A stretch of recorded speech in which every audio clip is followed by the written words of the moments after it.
Olá! No vídeo de hoje vamos falar sobre corpos celestes, ou seja, tudo que está no espaço sideral. Qualquer coisa que eu jogar lá no espaço sideral pode ser considerado um corpo celeste. Se eu jogar um carro, que nem jogaram, ou jogar uma cadeira. As principais classificações dos corpos celestes são planetas, satélites, estrelas, cometas, asteroides, meteoroides, olha o acento, nebulosas e galáxias.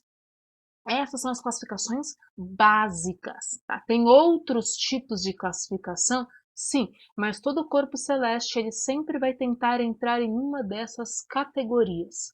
Senhores planetas, a gente sempre leva em consideração o nosso sistema solar. A gente é meio que egoísta nesse processo, tá?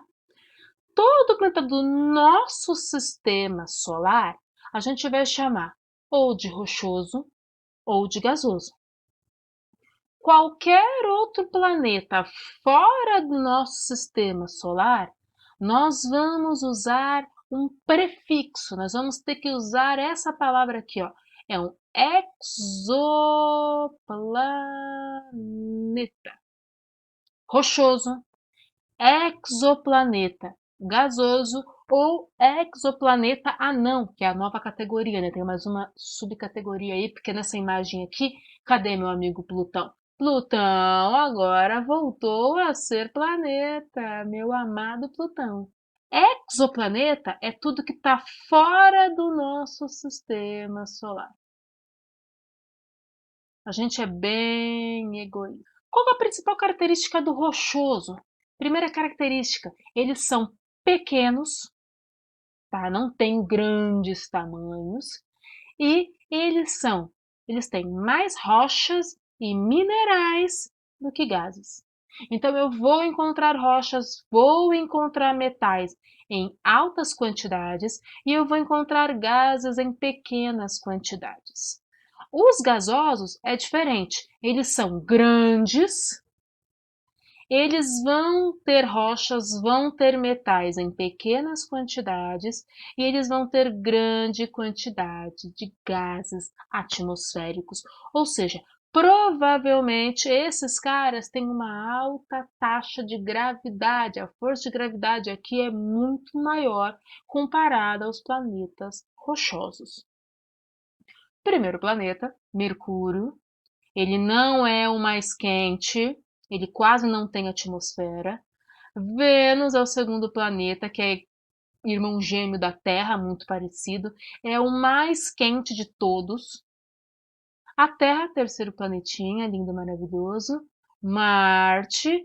Aqui no meio do caminho nós vamos encontrar uma quantidade enorme de asteroides vivendo bem aqui no meio do caminho. A teoria mais aceita é que esses caras que estão aqui, esse cinturão de asteroides, a culpa é de Júpiter. Júpiter pode ter destroçado um planeta rochoso que vivia, destruiu, liquidificou e os restos mortais formaram esse cinturão de asteroides. É uma história meio trágica, né? Mas tudo bem. Júpiter já entra na classe dos planetas gasosos. Júpiter é quase uma estrela que não deu certo.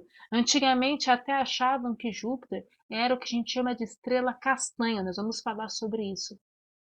Ele consegue emitir luz. Ele consegue absorver luz, mas também consegue emitir luz. Depois nós temos Saturno e seus lindos anéis, Urano, Netuno e finalmente Plutão, que voltou a ser planeta. Eu sempre considerei Plutão como planeta. Quem já foi meu aluno sabe, eu sempre coloquei Plutão como planeta. Eu falava, gente, isso tá errado, tem que ser planeta. Eu nasci assim, vivi assim, vai ser assim. E voltou a ser planeta, tá bom? O que eu preciso ter para chamar um corpo celeste de planeta? A primeira coisa, esse cara aqui, ó. Tadá! Uma das primeiras coisas para você poder chamar um corpo celeste de planeta é que ele tem que orbitar, ou seja, girar em torno de pelo menos uma estrela. Se não girar em torno de pelo menos uma estrela, não é planeta. Segunda característica, ele tem que girar em torno dessa estrela e não pode ter outro planeta na sua órbita, atrapalhando o rolê. Ele tem que ter uma órbita independente. É um dos motivos que faz Plutão ficar nessa discussão. Plutão tem as suas luas, que têm tamanhos muito parecidos com ele, e ninguém sabe se são planetas, são vários planetas juntos, criou essa dúvida. E até hoje ainda tem esse debate. Além disso, não pode ter luz própria. O planeta não produz luz, ele recebe luz da sua estrela. É comum ter mais de uma estrela, tá? O nosso sistema solar ele é muito único, porque ele é uma estrela. Normalmente tem de duas ou até mesmo aglomerados de estrelas, mas o nosso não, é uma só, uma única estrelinha. Então, 3 características principais. Próximo, satélites. Os satélites eles podem ser naturais, que a gente chama de luas, né? Ou os artificiais que nós colocamos lá. Mercúrio e Vênus não têm luas, tá? 0 luas. A Terra tem uma lua. Marte tem 2, Phobos e Vênus. Júpiter, até onde?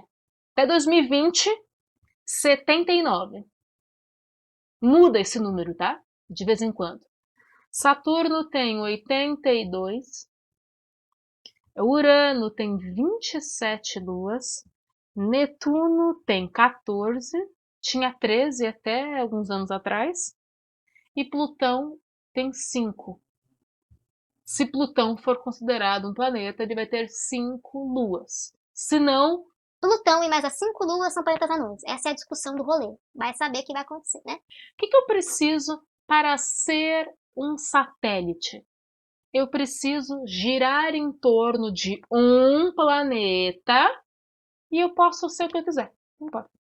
Só girar em torno do planeta. Estar dentro da órbita do planeta e não estar em uma órbita que vai colidir com o planeta. Tá orbitando mesmo, tá ali, mas não vai cair no planeta.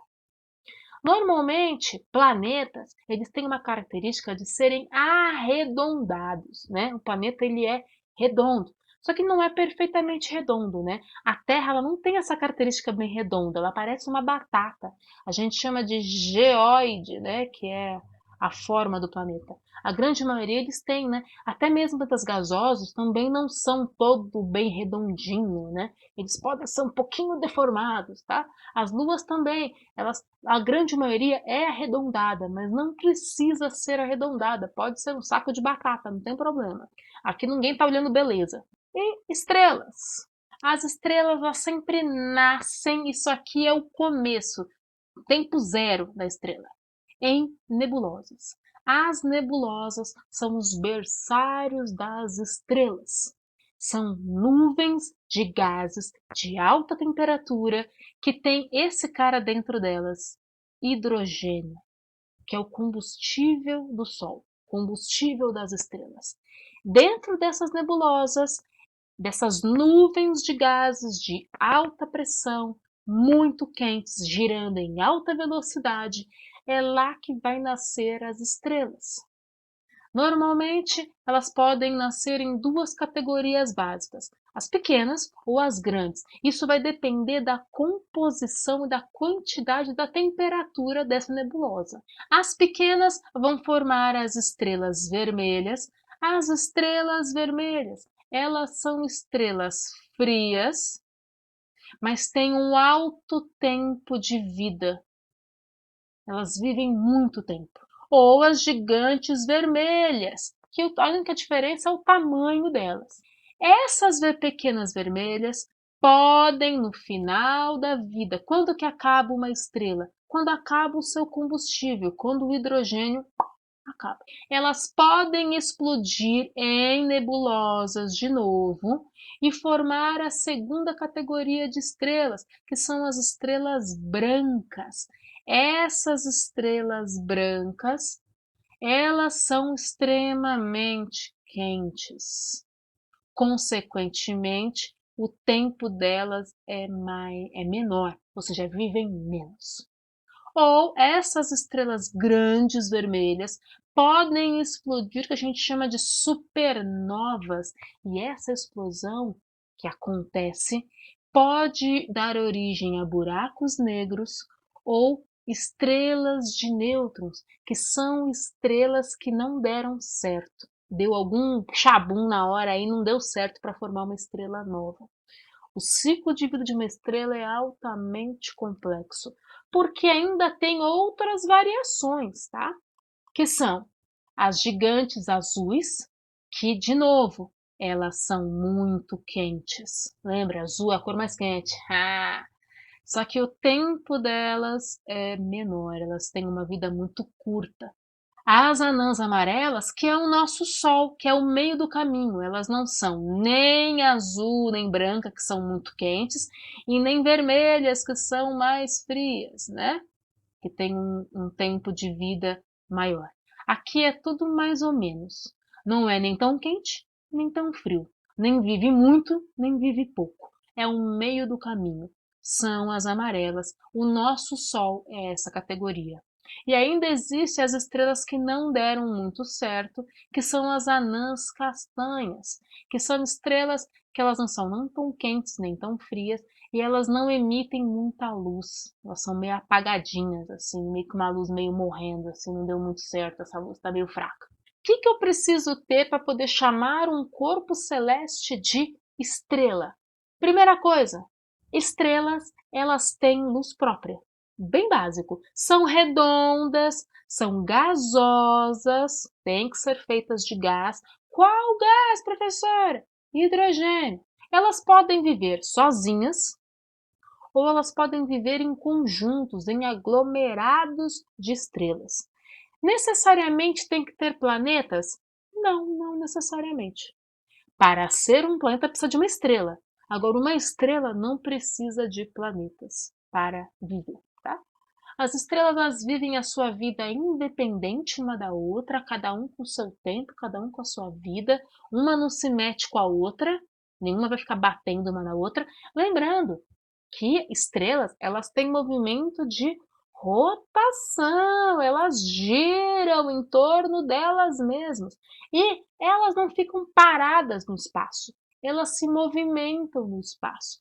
Normalmente você vai encontrar uma estrela em galáxias e ela vai girando em volta da galáxia. Nós estamos, o nosso sistema solar está girando na nossa galáxia, dando a volta, assim como todas as outras estrelas, bilhões que estão dando a volta no rolê e nós estamos rodando, todo mundo está rodando, todo mundo está girando. Você não tem no espaço nada que esteja parado, fixo, tudo está sempre em movimento, o tempo todo, o tempo. O que acontece é que o nosso planeta, o nosso Sol, né, ele tem ciclos. A cada aproximadamente 7 a 8 anos, o nosso Sol ele passa por alguns ciclos. Ele muda um pouco a sua característica e pode acontecer explosões solares que são muito prejudiciais para equipamentos elétricos, tá? Isso é um problema que nós podemos enfrentar no futuro se essas explosões solares começarem a afetar o nosso planeta, bater nosso planeta e a gente não tiver nenhum tipo de proteção. Vai apagar todas as informações globais. Literalmente vai parar a internet, né? Porque vai destruir todos os computadores, vai apagar todos os Windows, iOS, Android, vai apagar todos os códigos fontes. Então o Sol, né? Uma coisa é perigosa, uma coisa é perigosa. Em média, o tempo para sair a luz do Sol e chegar na Terra é por volta de 7 minutos. Mas se tiver uma explosão no Sol, não vai demorar 7 minutos, tá? Vai chegar antes dos 7 minutos. Não vai achando que você tem 7 minutos antes da onda chegar aqui. A gente não vai nem descobrir quando acontecer. Vai ser tão rápido entre a explosão e destruir a gente que não vai nem dar tempo da gente pensar que vai morrer. Beijo, beijo, beijo. Tchau!